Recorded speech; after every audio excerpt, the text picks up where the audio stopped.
Cerita ini dimulai di mana Max yang masih kecil sedang bermain catur dengan pamannya, yaitu Paman Henry.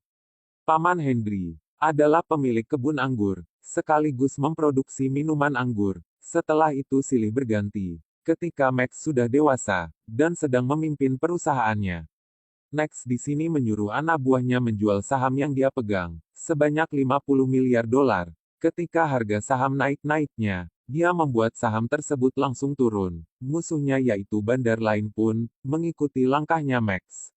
Mereka pun menjual saham yang mereka pegang yang menghasilkan sahamnya semakin turun. Max pun langsung menyuruh karyawannya membeli lagi. Semuanya di posisi yang lebih murah, dan membuatnya saham pun naik lagi. Musuhnya yaitu bandar lain pun mulai mengikuti langkah Max lagi, dan membeli sahamnya.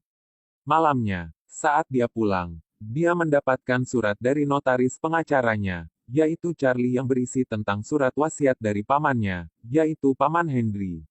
Surat wasiat tersebut tertulis bahwa Max mendapat rumah dan kebun Paman Henry, yang solo subsektor, dan rumahnya yang begitu mahal serta megah. Max pun, keesokan harinya berangkat ke Perancis untuk mengurus rumah dan kebun yang didapat, dengan susah payah. Max yang buta arah, di Perancis pun akhirnya sampai di rumah Paman Henry. Max berkeliling rumah, taman, dan banyak. Max bernostalgia, mengingat masa lalu tentang pamannya, ketika zaman waktu kecil bermain catur, bermain tenis, dan akhirnya ia bertemu dengan Dublot, yaitu pengurus kebun anggurnya, dan istrinya yang mengurus rumah Paman Henry. Tiba-tiba, Gemma, yaitu asisten dari Max menelepon dan memberitahu Max, jika perdagangan saham kemarin yang dilakukan oleh Max ketahuan oleh berita utama di London, dan akan mengadakan penyelidikan ke kantor Max, sehingga harus bertemu dengan Chenego, yaitu pemilik perusahaannya.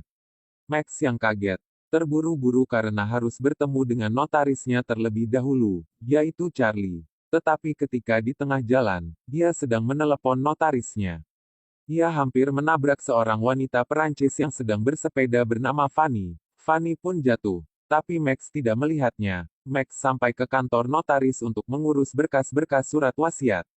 Dan ini menjual tempat yang diwarisi oleh Paman Henry, yaitu rumah dan kebunnya. Max mulai memfoto tempat-tempatnya untuk diberikan ke notarisnya, yaitu Charlie agar bisa dijual. Dia buru-buru malah terjatuh ke kolam yang kering. Max yang mengupayakan semua cara untuk naik tetap gagal.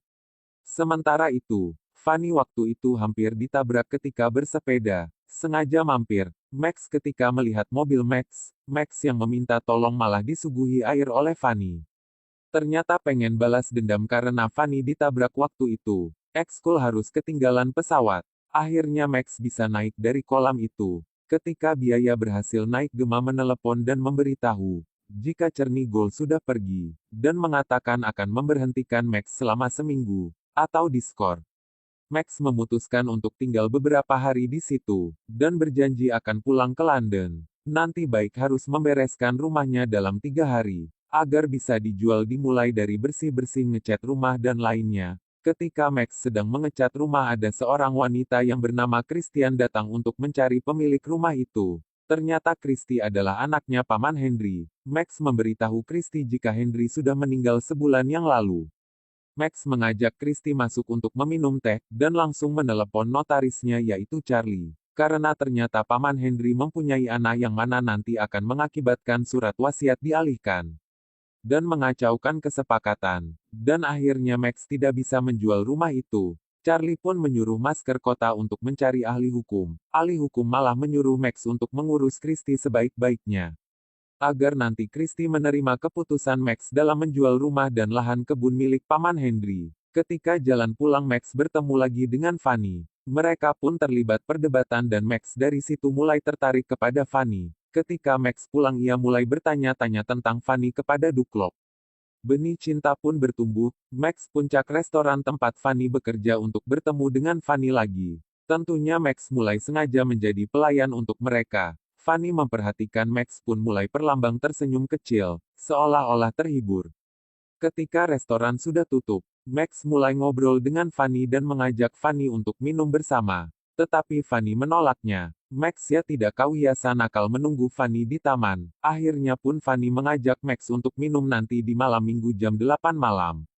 Besoknya, Charlie menelepon Max dan mengatakan banyak yang tertarik dengan rumahnya, dan akan pergi ke sana. Pada besok sore malamnya Max pergi ke rumah untuk makan malam. Ada juga Fanny sudah diundang. Makan malam pun dimulai. Max yang mulai mabuk, mulai membahas keraguannya terhadap Christian, merupakan anak dari Paman Henry. Dia bahkan mengatakan Paman Henry tidak pernah menikah. Christian merasa sedih dan tidak enak pun pergi. Karena perkataan Max ketika Max dalam perjalanan pulang, dia melihat Christian sudah mabok, mencari sepatunya yang hilang. Max menggendongnya dan membawanya pulang ke rumah.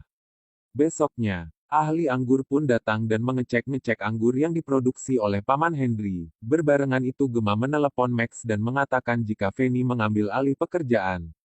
Bahkan kredit Max dan mengatakan selama ini ia memberi ide ke Max adalah si Fanny. Kemudian ahli anggur mengatakan jika anggur yang diproduksinya ini sangat buruk.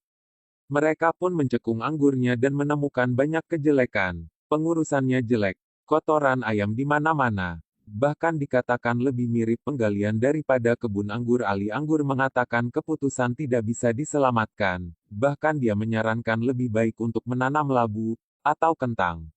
Ahli anggur pun pulang. Christy yang kecewa dan menganggap baik sangat buruk. Karena ingin menjual tempat itu pun memutuskan untuk pergi. Besok baik saya merasa semakin bersalah. Mulai melihat buku-buku, foto-foto, dan bernostalgia. Mengingat masa lalu tentang pamannya tidak lama.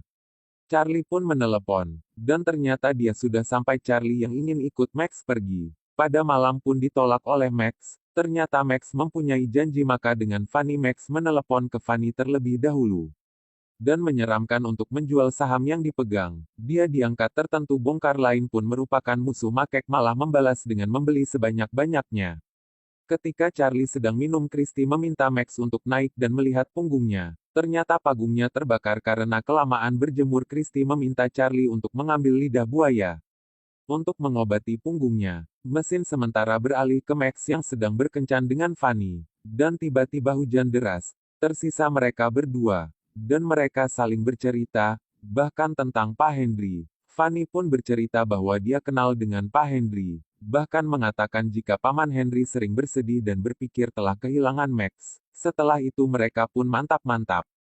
Fanny mengatakan alasan dia bercinta dengan Max karena setelah semua urusan di sini, Max tidak akan pernah kembali lagi. Max mengatakan dia tidak kembali karena dia tidak cocok hidup di sini. Tetapi Fanny menjawab gaya hidupnya lah yang membuatnya tidak cocok. Sorenya Max sedang mengobrol dengan Charlie. Max mengatakan ia jatuh cinta pada seorang raya itu. Fanny tadi ia mengatakan dia tidak mau menjual tempat itu. Charlie yang tidak setuju menganggap bahwa seorang Max hidupnya hanya untuk menghasilkan uang, bukan tinggal nyaman di satu tempat, dan menganggur. Charlie meminta Max untuk mendatangi dokumen tersebut. Jika ia ingin menjualnya. Tetapi seketika ia mulai teringat dengan waktu bersama pamannya yang sedang mengintip Tuflot yang sudah bekerja. Fanny pun tiba-tiba muncul, dan mengatakan jika Paman Dragon memberikan lahan ini ke Max, karena dia yang egois dan tak bisa menghargai kenikmatan sederhana dalam kehidupan. Maka dari itu wasiat ini tidak pernah ditulis. Sebenarnya Max mengatakan jika dia sudah menjualnya. Paman Development jawab Max sudah mengkhianati satu-satunya orang yang menyayanginya, yaitu pamannya. Dan menjualnya, serta melakukan hal terburuk yang ditakuti pamannya yaitu menjual tempatnya. Max yang semakin merasa bersalah untuk bingung, dan kesukaannya Max membuat surat dan menyelipkan ke buku Christy. Christy pun pergi dan berpamitan dengan Charlie. Max dengan cepat maaf pada Christy, dan memberikan bukunya dan mengatakan jika Christy mempunyai hidung yang sama dengan Paman Henry. Di sini mengartikan bahwa Max mulai mengakui jika Christy adalah benar-benar anaknya. Henry setelah itu ia berpamitan, dan ternyata wah tempat itu tidak dijual oleh Max. Jadi Max berbohong. Max pulang dan mulai bekerja lagi. Ken ia kesal, mengatakan tanyain Max yang ternyata waktu itu, Max menjebaknya agar merugi sampai 6 juta dolar, dan dia pun berakibat dipecat. Max dengan santai menjawab, itu tidak ada hubungannya dengan saya karena saya sedang diskor. Max pun menemui serigala untuk berbicara. Seru Nigel memahari. Max karena menyebabkannya merugi Senegal memberikannya satu surat yang berisi uang yang dalam jumlah besar, dan memberikan Max waktu sejam untuk berpikir. Max pun mulai mengingat masa lalu. Ternyata di situ ada Fanny waktu kecil. Fanny adalah temannya sedari kecil, dan muncullah Gemma menasehati Max mengatakan pasangan adalah untuk seumur hidup, tetapi uang tidak. Setelah itu Max memutuskan untuk menolak uang itu dan kembali ke Perancis untuk bertemu dengan Fanny. Dia memilih untuk tinggal di Perancis, dan melamar Fanny. Sis berganti Christian sedang berdebat tentang pohon anggur dengan Christy, menjadi pengurus tempat ini karena dia adalah anaknya Paman Henry, dan diwariskan ke dia. Dan Christy mengatakan dia menyadari. Ditulis bukan dari Paman Henry, melainkan dari Max yang menulisnya. Charlie yang menelepon Max, mengatakan dia tidak akan betah dengan kehidupan seperti itu, mengajak Max untuk kembali ke London dan bekerja lagi. Max pun tidak menghiraukannya dan tetap ingin tinggal di sana, dan film pun ditutup dengan ciuman Max dan Fanny.